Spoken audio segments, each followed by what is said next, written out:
अल्हम्दुलिल्लाहि रब्बिल आलमीन वल आकिबतु लिल मुत्तकीन वस्सलातु वस्सलामु अला सय्यदिल अंबियाइ वल मुरसलीन व अला आलिहि व अस्हाबिहि अजमाइन अम्मा बाद फ़ौज़ बिल्लाहि मिनश शैतानिर रजीम बिस्मिल्लाहिर रहमानिर रहीम तनज़ीलम मन खलक़ल अर्द वस्समावातिल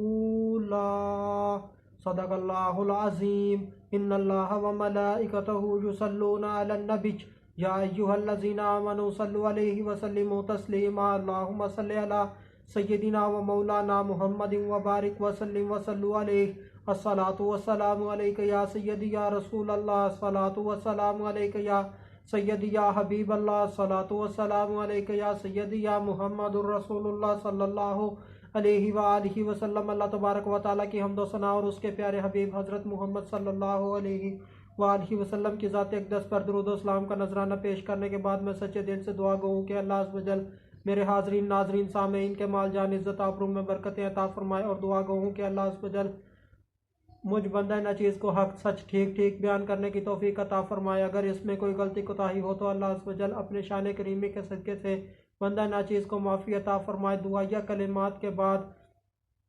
आज का जो मेरा उन्वान है वो है कुरान मजीद की अज़मत बयान करने का मकसद। खुतबा के अंदर तलावत की गई आयत करीमा सूरह तौहा आयत नंबर 4 पारा नंबर 16 तर्जुमा इसकी तरफ से नाज़िल किया हुआ है जिसने ज़मीन और आसमान ऊंचे बनाए। अल्लाह अज़्ज़ व जल ने इस आयत करीमा के अंदर बताया है कि मैं ही वो ज़ात हूँ जिसने कुरान मजीद को नाज़िल किया है। अल्लाह अज़्ज़ व जल ने इस आयत के अंदर अपनी कारीगरी महारत को बयान फरमाया है। मिसाल के तौर पर जिस तरह कोई दुनिया का अमीर तरीन आदमी हो, वो अपनी कोठी बनवाने के लिए बाहर के मुल्कों से कारीगर मंगवाए, अरबों की कोठी बनाए।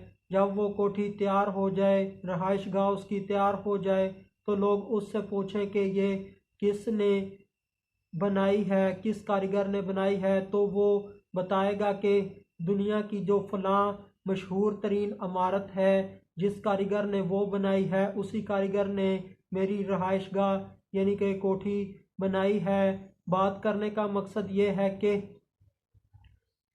कोई कोई बड़े कारीगर, उसका जो काम होता है वो उसका नाम बन जाता है, यानी कि किसी का काम ही उसका नाम बन जाता है, उसका काम ही उसकी पहचान, उसका तारुफ बन जाता है। बिल्कुल इसी तरह अल्लाह अज़्ज़ व जल ने इस आयत करीमा के अंदर बताया है कि कुरान को नाज़िल करने वाली ज़ात मैं ही हूँ। अल्लाह अज़्ज़ व जल ने अपना तारुफ इस तरह बयान किया है कि मैं अल्लाह ही हूँ जिसने ज़मीनों को बनाया है, मैं ही हूँ जिसने आसमानों को बनाया है, यानी कि जिसकी इतनी बड़ी तख्लीक़ात हैं, अज़ीम शान तख्लीक़ात हैं, वो ख़ुद कितना ज़्यादा अज़ीम होगा। अल्लाह अज़्ज़ व जल ने अपनी अज़मतों को अपने कामों से इस आयत करीमा के अंदर बयान किया है। कुरान मजीद की अज़मत बयान करने का मकसद, कुरान मजीद की अज़मत बयान करने का मकसद ये है कि लोग कुरान मजीद के मानी के अंदर गौर करें, इसके हक़ाइक़ के अंदर तदब्बुर करें और ये बात हकीकत से साबित है कि पैगाम भेजने वाला जितना ज़्यादा अज़ीम होगा, बड़ा होगा, अहमियत का हामिल होगा, उसके पैगाम को उतनी ज़्यादा ही अहमियत दी जाएगी, उसके पैगाम को समझा जाएगा, उसके पैगाम के ऊपर गौर किया जाएगा, तवज्जो दी जाएगी, उसके ऊपर अमल करने की कोशिश की जाएगी। जब अल्लाह अज़्ज़ व जल से बड़ी कोई ज़ात है ही नहीं, अल्लाह अज़्ज़ व जल से अज़ीम ज़ात कोई है ही नहीं, जब अल्लाह अज़्ज़ व जल का पैगाम यानी कि कुरान मजीद आया तो उसके ऊपर ज़्यादा हक बनता है कि उसे तवज्जो से सुना जाए, उसे पढ़ा जाए, उसके ऊपर गौर व फिक्र किया जाए, उसके ऊपर तदब्बर किया जाए और उसके ऊपर अमल किया जाए, अताअत की जाए, ताकि हम कामयाब हों।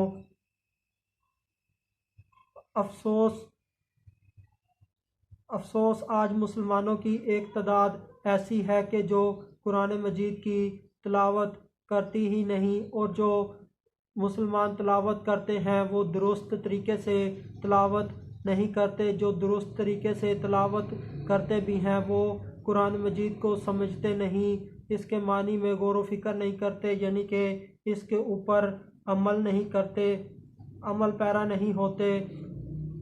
हमारी मुसीबत से बड़ी किसी और की मुसीबत नहीं कि हम में से एक शख्स दिन रात कुरान मजीद पढ़ता है मगर वो उसके ऊपर अमल नहीं करता, हालांकि सारे का सारा कुरान मजीद अल्लाह अज़्ज़ व जल की तरफ से बंदों की तरफ पैगामात हैं।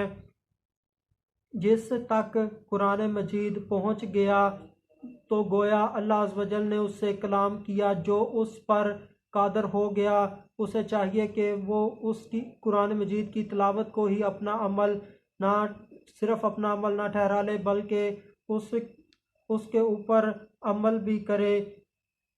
कुरान मजीद को इस तरह पढ़े जिस तरह कोई गुलाम अपने मालिक के लिखे हुए ख़त को पढ़ता है, ताकि वो उसको गौर व फिक्र करके उसको समझ ले और उसके मुताबिक अमल करे।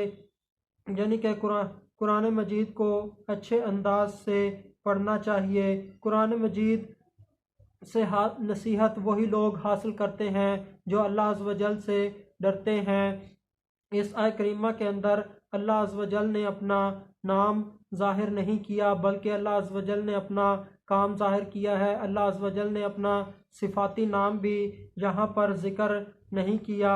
इस तरह से अल्लाह अज़्ज़ व जल ने अपनी अज़मतों का इज़हार फरमाया है। इस आयत से ये भी पता चला कि अल्लाह अज़्ज़ व जल ने ज़मीन को पहले तख्लीक किया है और बाद में आसमान को तख्लीक किया है।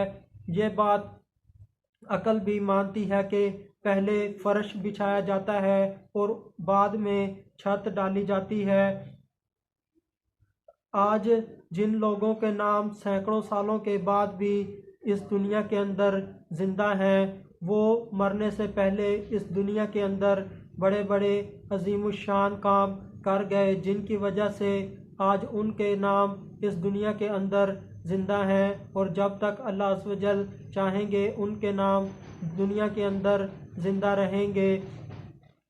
वो बुज़ुर्ग अजीमुशान बुज़ुर्ग आला दर्जे के बुज़ुर्ग इस दुनिया से चले गए, जिनको 10 लाख अहादीसें ज़बानी याद होती थी, जिनको 6 लाख अहादीस ज़ुबानी याद होती थी, जिनको 3 लाख अहादीस ज़ुबानी याद होती थी, जिनको पूरी की पूरी मिशकात शरीफ याद होती थी। यानी कि उनके हाँ इतना ज़्यादा कुव्वत हाफ़ज़ा था, अल्लाह अज़्ज़ व जल की उनके ऊपर अता थी कि वो इतनी ज़्यादा कसीर तादाद में अहादीस के हाफिज़ थे।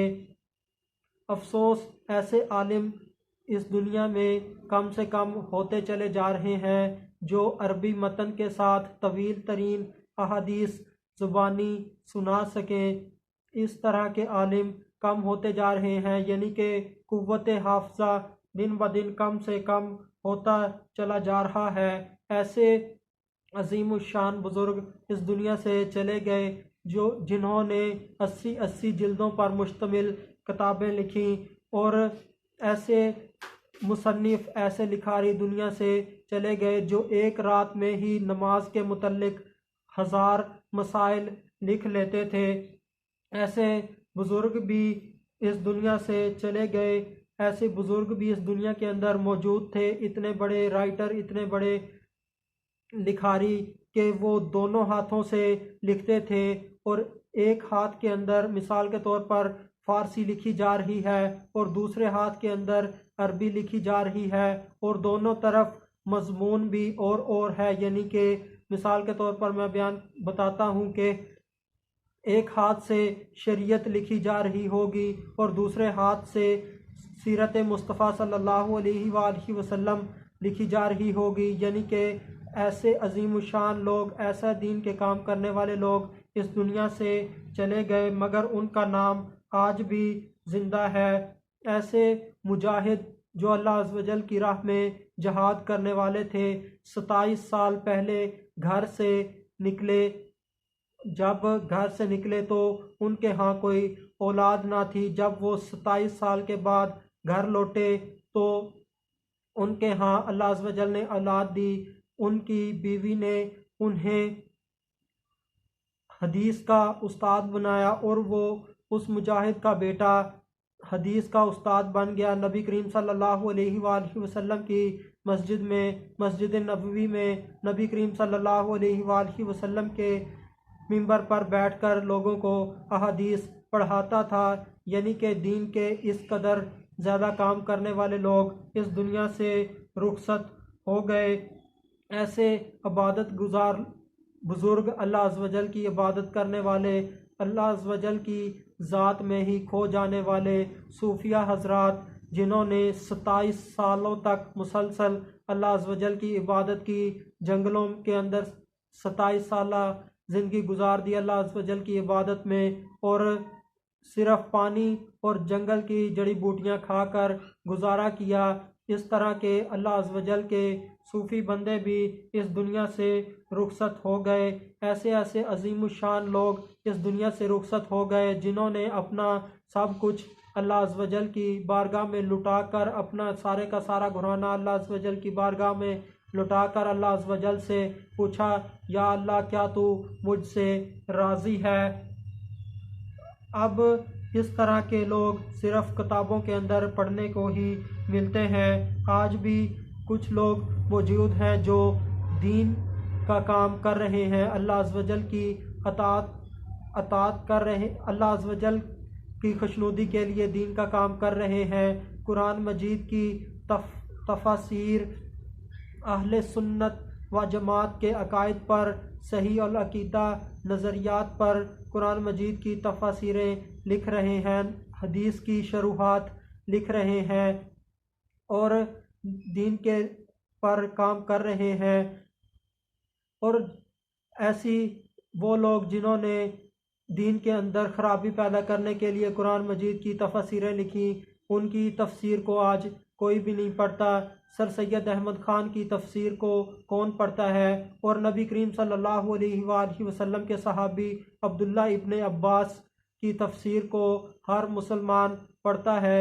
यानी कि जो हक अकायद पर, अहले सुन्नत व जमात के अकायद पर तफसीरें लिखी जाती हैं, कुरान मजीद की हदीस की शरूहात लिखी जाती हैं, वो बाकी रहती हैं। और जो फसाद बर्पा करने के लिए तफसीरें लिखी जाती हैं, उनका नामो निशान भी बाकी नहीं रहता, उनका कोई नाम लेने वाला भी बाकी नहीं रहता।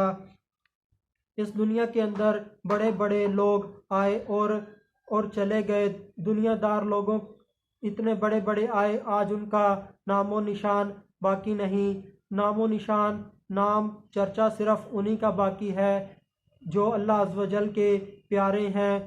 किसी बुज़ुर्ग को इस दुनिया से गए हज़ारों साल गुज़र गए, 1000 साल से ज़्यादा अरसा हो गया, मगर आज उनका नाम ज़िंदा है। ऐसे लगता है कि वो अभी अभी इस दुनिया से रुखसत हुए हैं। आखिर में अल्लाह तबारक व तआला से दुआ है कि अल्लाह अज़्ज़ व जल हमें कुरान मजीद की तिलावत करने वाला बनाए, कुरान मजीद को समझने वाला बनाए, कुरान मजीद के मानी के अंदर गौर व फिक्र करने वाला, इसके हक़ाइक़ के ऊपर तदब्बुर करने वाला बनाए, इसके ऊपर अमल करने वाला बनाए।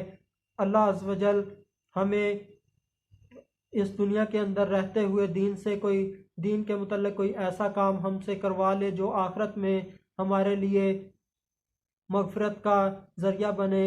अल्लाह हमारे दिलों में इश्क़ मुस्तफ़ा सल्लल्लाहु अलैहि वसल्लम बहुत ज़्यादा कर दे और अल्लाह अज़्ज़ व जल हमारे गुनाहों को माफ़ कर दे। वमा अलैना इल्लल बलागुम मुबीन।